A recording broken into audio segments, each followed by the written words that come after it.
Can the Baltimore Ravens put the Cincinnati Bengals in an 0-2 hole to start the 2023 season? We talk about that and so much more coming up next here on this crossover Thursday edition of Locked On Ravens. You are Locked On Ravens, your daily Baltimore Ravens podcast, part of the Locked On Podcast Network, your team every day.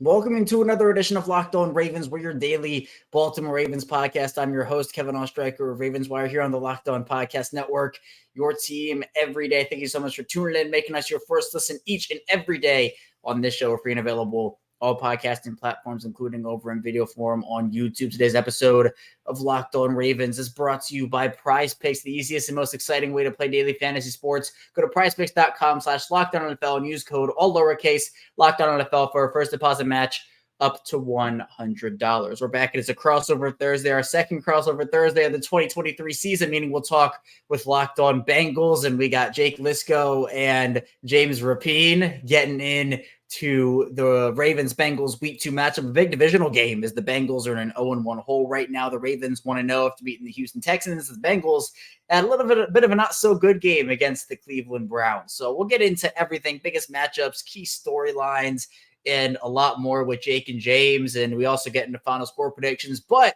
with Locked On Ravens, I do two score predictions. One is an initial score prediction, which is not the final one. The final score prediction comes tomorrow. So if you want to get final score predictions, be sure to tune into our Friday episode. The Thursday episode is just talking through the matchup, going based off of everything there. And the Friday score prediction is actually what my final score prediction is. So be sure to subscribe here on YouTube, audio form as well, and subscribe to Subtext, where there's exclusive content, one-on-one text conversations, and it's another way to support me and my work. So I really appreciate that. It's been really fun getting to know the people who are already on Subtext, and hopefully you'll come along for the ride. There's a link a bit in the description below, all caps, and anyone can join. So hopefully I'll see you over there. But let's dive into this crossover Thursday with Locked On Bengals. Guys, let's dive in to the biggest matchups, the biggest stories, and everything going on with the first version of Ravens Bengals 2023. And Kevin, from a Ravens perspective, got the dub in week 1, took care of business against the Houston Texans, but appeared to pay the price with some costly injuries. Is that the biggest story in Baltimore this week? Yeah, Jake, it definitely has to be. With everything the Ravens have gone through injury-wise the past 2 seasons, they have not gotten off to a strong start in terms of their health this year, too. Even before the year, Marlon Humphrey goes down with a foot injury in training camp, and he is still out and did not practice again on Wednesday, with the first injury report of the week coming out on Wednesday. But during the game against Houston, it was injury after injury after injury. Marcus Williams ends up with a pec injury. He's going to be out for a while. The Ravens signed Ron Harmon to kind of take his place as a rangy free safety. I don't know if he'll get the call up this week from the practice squad. He was just recently signed. But after that, J.K. Dobbins goes down with a torn Achilles. He's done for the season. It's just, you got to feel for J.K. Dobbins, who's been through so much over the past 2, now 3 seasons. After really having a phenomenal rookie season, led all running backs in yards per carry during his rookie season at 6. And then it wasn't done. Ronnie Stanley, Tyler Linderbaum both go down with injuries. And the Ravens offensive line did not play really well to begin with against the Houston defensive front that I do think has some underrated players on it. But those 2 guys, John Harbaugh classified as week to week. So I would not expect to see them in this game against Cincinnati. Would not expect to see Marcus Williams or Marlon Humphrey. Mark Andrews was limited. He had a quad injury he was dealing with since about the end of training camp. John Harbaugh said he looked good, but of course, it's kind of something to keep an eye on over the course of the rest of the week. But it's been injuries for this Ravens team. And it seems like every time we talk, guys, it's the story here for the Ravens, because they've been through it so much, and they might just be paying the price for that amazing luck they had in 2019. And I don't think they lost one starter on both sides of the ball, but they've paid the price these past couple of seasons for it. No doubt. I think you're right. Every time we talk, we're talking about injuries to the Ravens, and I'm writing about how the injury bug has bit them. For the Bengals, the biggest story, it's simple. Can you avoid a slow start? Because that's obviously what they did on Sunday in Cleveland. But if you get to 1-1, it's much, much different than their second straight 0-2 start. And they did that last year, started 0-2 in the division, 0-2 on the season as well, and were able to win it. But I think that's it here in Cincinnati. Can Joe Burrow and this offense figure it out, specifically against another division opponent that has had their number over the past 3 matchups, has kept this offense in check? So that's certainly the storyline, whether it's Joe Burrow's calf. I know there was rumblings online about Joe Burrow's thumb, which isn't a thing. He's healthy and throwing the ball fine now. But the other day it was ugly in Cleveland, and there's no denying that. He poked fun at himself on Wednesday. And so the biggest storyline for these Bengals, can they go out there, get a win, avoid the slow start? And I say that in quotes. At the same time, can this offense figure it out against the defense and the Ravens that, like I said, has been able to slow them down? I think that's a big question mark going into Sunday. Mike McDonald has had a fantastic approach for the Ravens defense in these games, especially after the Roquan Smith edition, making as big a difference as you can make at the linebacker position. But I do wonder about these injuries for the Ravens, Kevin. Circling back, I look at the Ravens depth chart, and I am not familiar with who the backup center is in Baltimore. Who is taking the reps in Tyler Linderbaum's place on Wednesday? Yeah, well, there are a couple of answers that could come to fruition come Sunday. What they could end up doing is rolling with Patrick McCary at center, who was kind of a super sub, can play all 5 positions really well. So you put him in at center, but he was the one who had that bad snap in the Buffalo game, in the divisional round, that gave Lamar a concussion. So Ravens fans are a little scarred from some bad snapping issues from the past couple of seasons. And then what you would do then is you'd probably put Daniel Falele at left tackle, or you put Morgan Moses from the right side to the left side, and then put Falele on the right side. What I think they're going to end up doing is putting McCary at left tackle, where he's shown to be pretty serviceable, and then put Sam Mustipher, who was a Chicago Bears starter last season, played a lot of games for them, in at the center position. Now, Sam Mustipher is not he would not be the choice I would put in there. He has struggled a ton in Chicago. Bears fans, it almost reminded me of the Alejandro Villanueva signing when the Ravens signed him, because Steelers fans were parading in the streets when the Ravens signed Alejandro Villanueva, saying, "Oh, we get to play this guy twice a year." Kind of the same thing with Bears fans and Sam Mustipher, and the grades kind of tell that story a little bit too. Personally, guys, I'm a little terrified of this Bengals defensive front and what they can do against the Ravens. Trey Hendrickson has been a terror. DJ Reader is one of my favorite interior defensive linemen in this league, and they have a bunch of other players that can wreak some havoc. So the Ravens offensive line, as I mentioned, did not play well against the Texans in week 1. There were guys on the ground, John Simpson, who ended up playing left guard. He won their starting left guard job. He was on the ground multiple times, and the best center who they had, well, actually the best offensive lineman they had, Tyler Linderbaum, he's done. He's not going to probably play in this game. So you're essentially downgrading at 2 positions. Morgan Moses didn't have a great game. Kevin Zeitler, I think, had one of his worst games in the past 3 or 4 years. I think PFF graded him out right around a 50 for his pass blocking grade. So I don't know what's going to hold on Sunday, but for the Ravens, I think it would take a miracle to kind of get a good offensive line performance out of them. But that's why I play the games. We'll see what happens with it. Yeah, and the Bengals hopeful that Joseph Osai is back this week. He missed week 1, was limited in practice on Wednesday. We'll see about him. Cam Sample was out on Wednesday, and he's had a heck of a camp, heck of a preseason, was disruptive in week 1, and I watched him on the exercise bike. I think he's fine. I expect him to ramp it up and be on the field on Thursday for Thursday's session, so we'll monitor that, of course, on Locked On Bengals. But you mentioned that defensive front, Kevin. Those are 2 key pieces to allow Trey Hendrickson to get a breather here and there, so they're not overly reliant on him or overly reliant on Sam Hubbard, who's honestly a perfect fit for going up against a team like the Ravens, who obviously wants to run the ball. He's a big part of this Bengals run defense, and we know the impact he can make as well. Yeah, Sam Hubbard playing a lot of snaps for the Bengals in week 1. I think more than they wanted him to play, and I think he talked about that after the game. Excited to get some depth back with Osai's return to spell him a little bit and hopefully get a more consistent rotation on the defensive line. That's certainly one of the matchups we're going to talk about that could decide the game. Trenches for both of these teams, I think, under the microscope this week.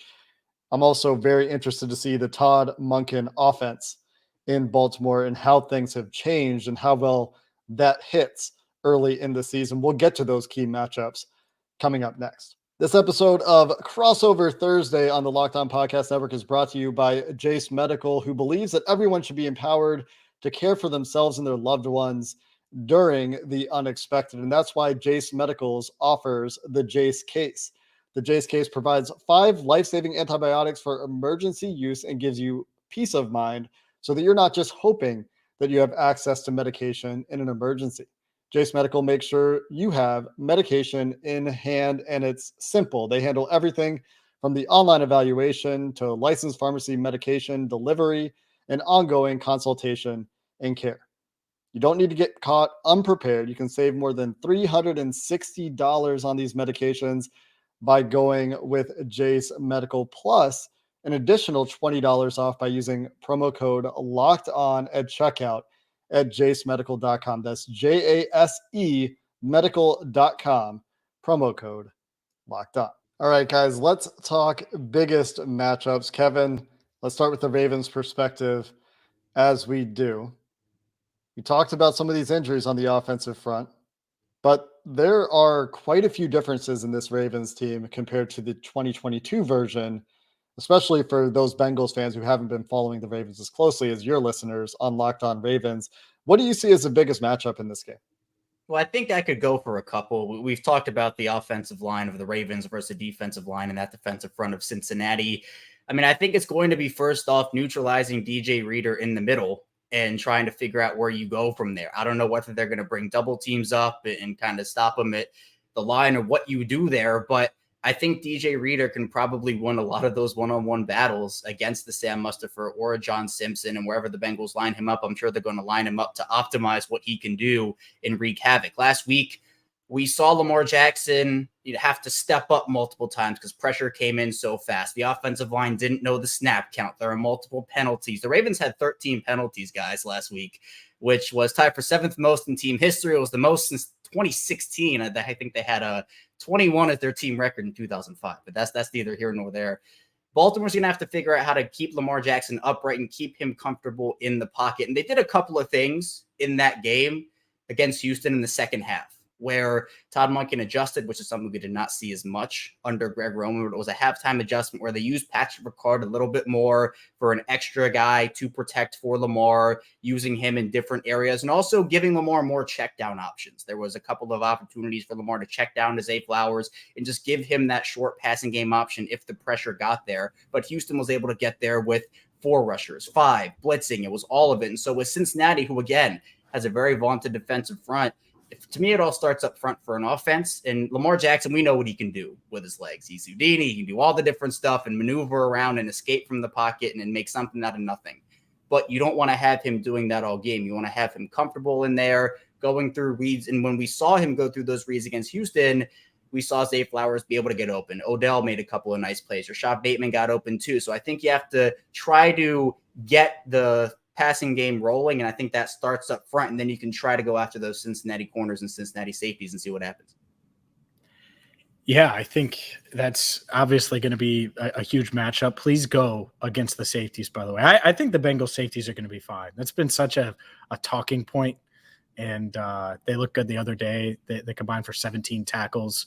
Dax Hill had a couple PBUs and an interception. So we'll see there.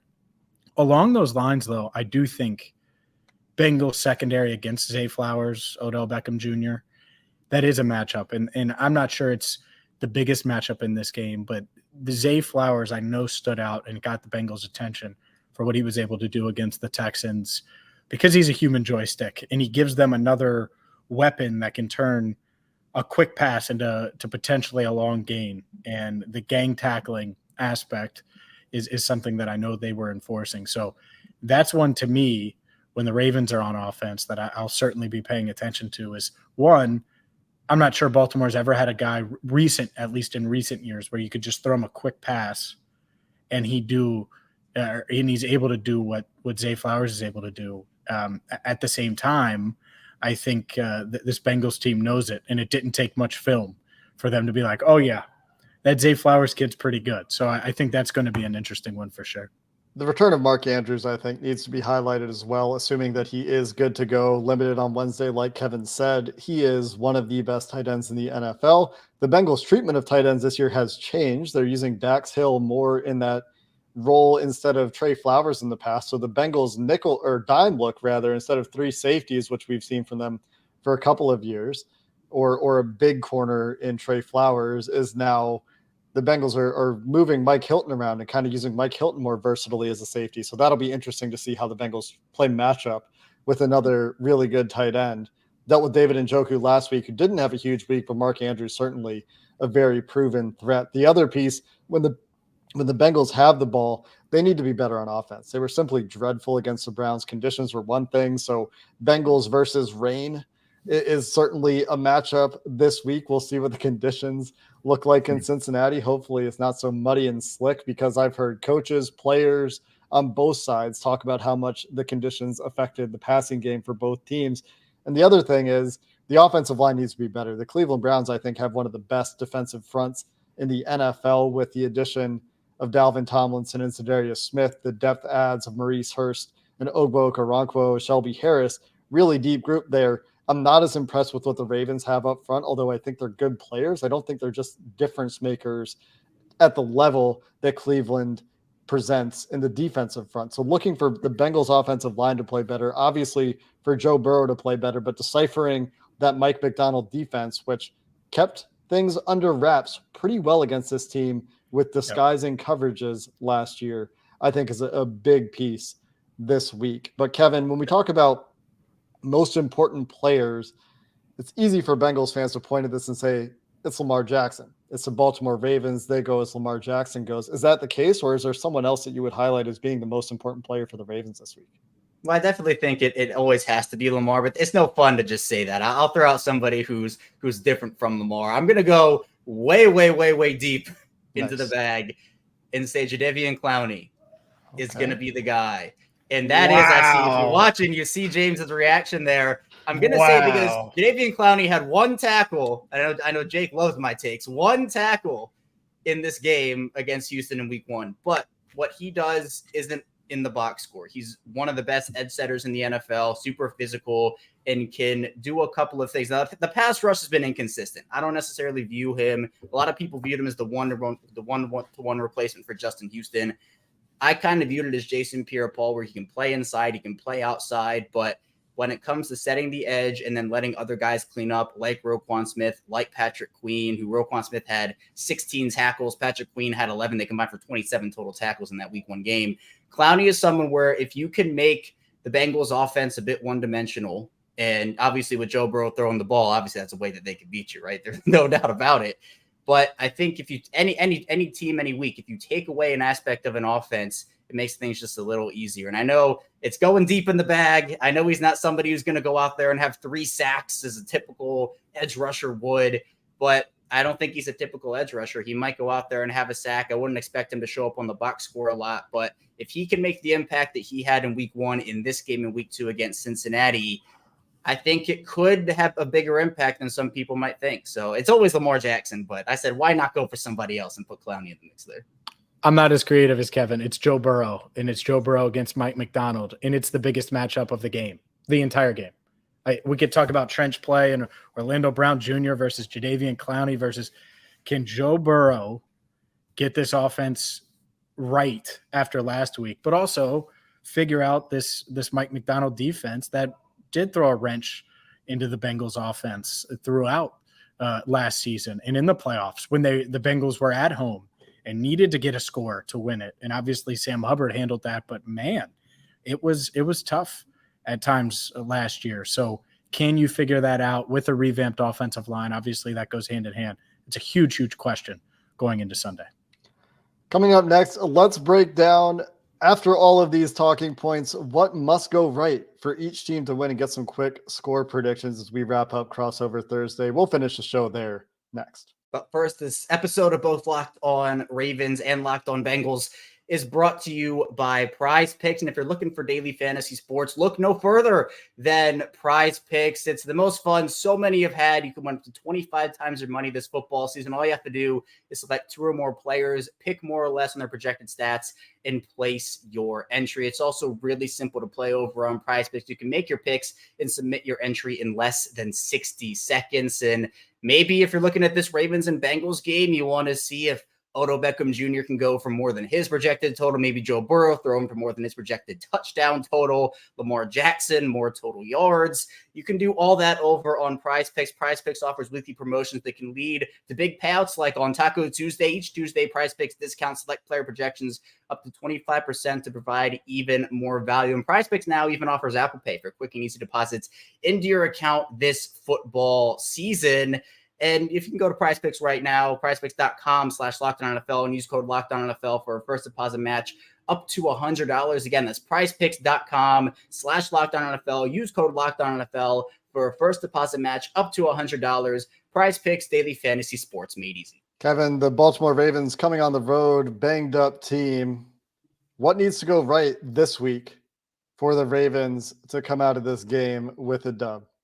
Well, I think first they just have to get out of the game healthy. No more mid-game injuries, please. I think so many people just want Baltimore to get out of a game healthy. But if you're talking about the actual game, I think first of all, you have to stifle Joe Burrow in this offense. I know it was not a pretty day for them on Sunday against Cleveland, but this feels like the ultimate bounce back spot for a Bengals team that certainly is not happy with how they played on Sunday. And I feel like this has kind of turned in, like the Ravens and Bengals have kind of turned into a bit of a rivalry over the past couple of years. It's 2 really good football teams, a lot of talent on both sides of the ball, but you need to be able to stop Joe Burrow, Jamar Chase, T. Higgins, Tyler Boyd. The thing is, if there's no Marlon Humphrey, and I don't think there will be, Baltimore's corner situation is very dicey. Essentially, the Ravens started Ronald Darby, who they signed just a couple weeks ago, and Brandon Stevens, who has been flip-flopping between corner and safety for a while for them. They signed Rock Ya-Sin as their, I guess, big corner signing in the offseason, and he barely played for him, so we don't really know what's going on with that in Baltimore. But even now with Marcus Williams, and I think Marcus Williams had a really big role in a lot of the Ravens' success over the past, well, when he's been in. He barely missed any time with the Saints, now has 2 major injuries in 2 years with the Ravens. But his ability to be a ball hawk in the center of the field, and I know you can look at, a couple of high safety shells and doing a bunch of that stuff, but without him in there, without Marlon Humphrey, you're losing, 1, a lot of talent, 2, almost all of your investment money-wise in the secondary, with it. Marlon Humphrey's on almost $100 million contract. Marcus Williams signed a 5-year, $70 million one. So for me, what has to go right for the Ravens is you have to neutralize Joe Burrow in that Bengals offense, and then you have to get good offensive line play. I've been harping on it all episode here. It all starts up front, especially in the run game where the Ravens didn't have a ton of success running the ball. They had 2 touchdowns from Justice Hill. But with no J.K. Dobbins there, it's going to be Gus Edwards. It's going to be Justice Hill. And then I assume they're going to call up Melvin Gordon from the practice squad. Not really know how much he's going to offer them at this point in his career, but we'll see what he does. So I think for Baltimore, both sides of the ball, really key for them to get off to a fast start and don't let Joe Burrow start cooking at home, because if that happens, it could go wrong fast. But I expect a tight, competitive game for me.